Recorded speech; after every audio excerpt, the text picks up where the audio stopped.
Hi, I'm, well, wanting to share with you something I'm passing through. And that's my commitment is to share with you things I'm doing and how it's affecting me.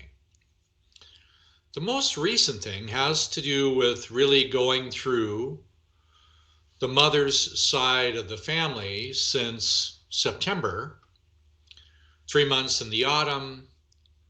Now I'm in the third month of the winter, each month going through another part of the family, learning things, feeling things I didn't know. And then in that 3 boy month, I started to look inward deeper. The inward deeper is leading me to, again, my own iris. This is a picture of my right side of my brain, my mother's side of my family. It's my left iris. These are individual characteristics or traits which I believe was genetically imprinted either from my past or like childhood or so on, patterns. So I'm going inside of these patterns much more deeply than I have in the past. And the way I'm doing it is completely different. This picture is both a map and a confession. This is normally how I've approached the family tree. Is I've spent a great deal of my time wanting to go into the higher principles of the divine by going upward. This last 6 weeks has noticeably guided me to go more downward into a place that I don't commonly spend a lot of time. I've now converted, and we'll show you some images eventually, that this is my family tree. The area down below are at least my great-grandparents, grandparents, parents. These are the roots of my family tree. They produce the outer social, physical symptoms. And everything that's down here in the darkened parts of my subterranean family roots will eventually find its way into my glands, organs, body systems, brain function, and eventually whatever's not dealt with, sooner or later, the composite experience of what is in my family tree combined with how I am reacting to it will eventually lead to my death. That's life and death. So what I'm interested in is how to be able to do this better. I used to do primarily focused upward. Now I'm keeping that. That's a faith-based reality based on the benevolent beauty and perfection of the world around us. That's everything we might know of in the seasons of the year and time and space and phenomenon. Yeah, there's a lot of wonderfully beautiful things around us. What I'm exploring is how to go deeper into those roots that still have the impediments to my health, happiness, well-being. To be clear with you, I'm not really saying I'm going into my past. I'm saying to myself, I'm going into my present. So in a present state reality, the influences of my family tree are still with me now. And many of my, if not most of my childhood memories are still hidden in some darkened shadow inside of me. So now and I'm planning on doing this, changing this picture where I would put myself on the ground, feeling downward. I want to feel these deepened roots filled with ancestral memories of their own painful childhood forgotten feelings as a composite of my roots. You might ask why. Well, part of my feeling and quest in this is to feel, dissolve, mobilize, appreciate, accept, allow, have gratitude for, forgive, release, whatever it is, change in some metamorphosis, because these are the composites of the circulating lines of life force that go into my meridian structure, my nervous system, my brain, 12 glands and organs and body systems. These are my chakras. These are my stair steps to the higher world, all composed of the composite denial by myself or someone else who didn't actually want to feel some painful memory when I was 8 years old and something happened. Take that emotional memory and you hide it, forget the memory of it. I don't know how many memories you can remember in your childhood under the age of 10, but geez, I would give myself a high percentage with maybe 10% of them. Maybe. And as you get younger, there are fewer and fewer memories I can recall, but all of these memories, they're not in the past. They're in my present state existence as a soul, held as unresolved feelings inside me. These unresolved feelings inside me also have a treasure trove inside of them. So some of the innate attributes or skill sets or passions or desires of my own unique soul is hidden in the sensitivity or the denial of these places. So my intention and purpose about going into these darkened places is not just to be morbid, going into those ugly, dark memories. I'm going there with an underlying optimism. I'm kind of excited to take my sensitivity and keep increasing that sensitivity through some act of divine faith so that I can actually become more and more sensitive to these childlike places that were originally me, or were originally part of my grandparents' or great-grandparents' own childhood that I want to be able to mobilize so that the fluidity of the life force flowing through me has a greater, cleaner conduit by which I can live. My goal is to measure my blood chemistry over a period of time to see if my blood chemistry shifts can occur as a result of doing this. That's a whole nother recording at another time.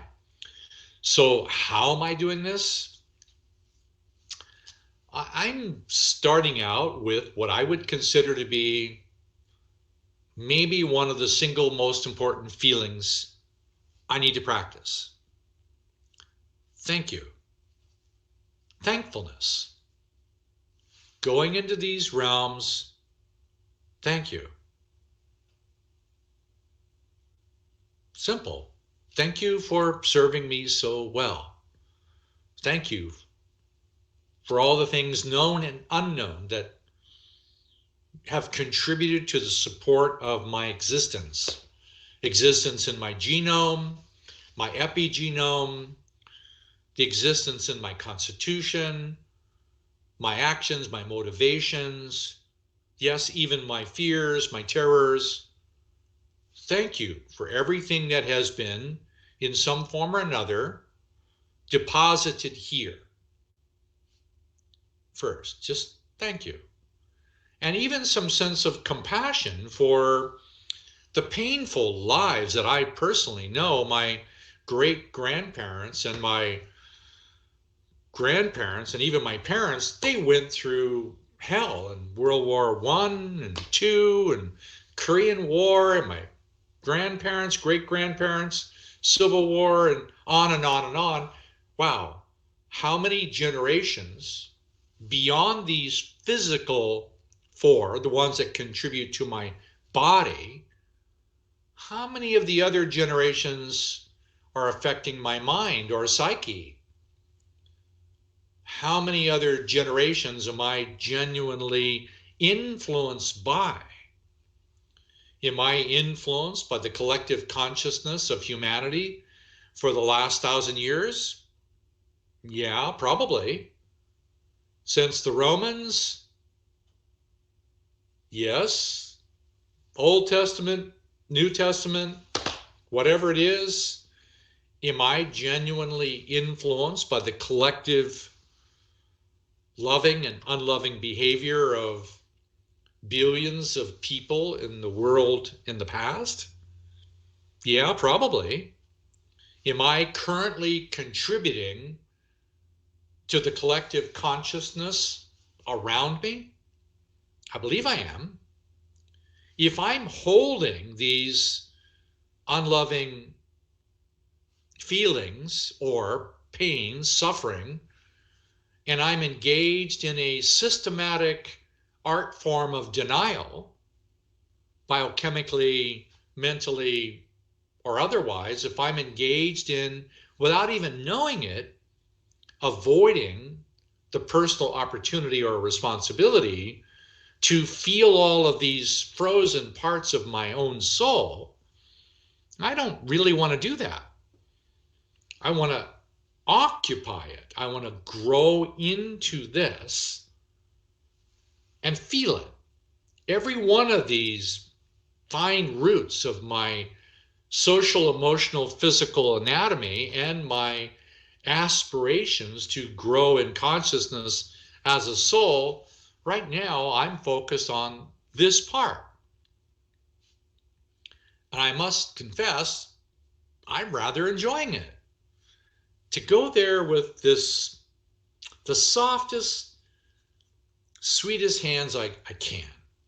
And I must tell you, I'm not very good at it because I know that the level of kindness or simplicity or innocence or just peace, they're not in my fingertips. My old, crotchety, dried out, gnarled, twisted self, what I've really discovered in this place in the last 2 weeks, 3 weeks, is how deeply damaged I am.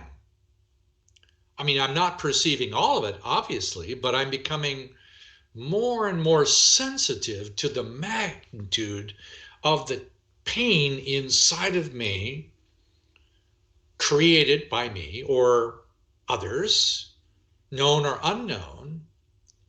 And I don't have any desire to be a victim or to blame individual family members or, collective consciousness for all that matters. I just want to become more sensitive to these parts of me.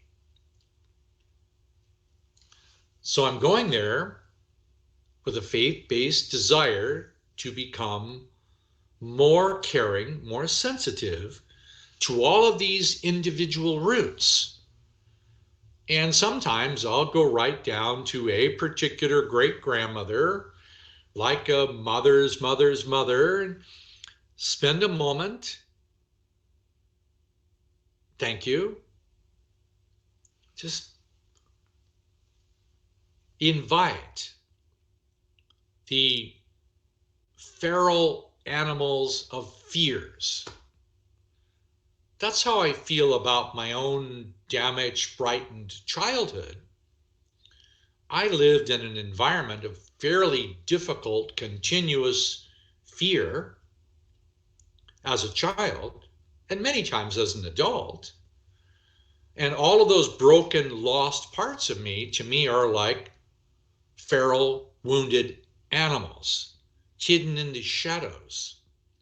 So I'm trying to discover how to bring back all of the fragmented, hidden parts of my own existence that went away with every wounded memory of every moment as a child. A little tiny bit of my intrinsic essence went away into that shadowed place.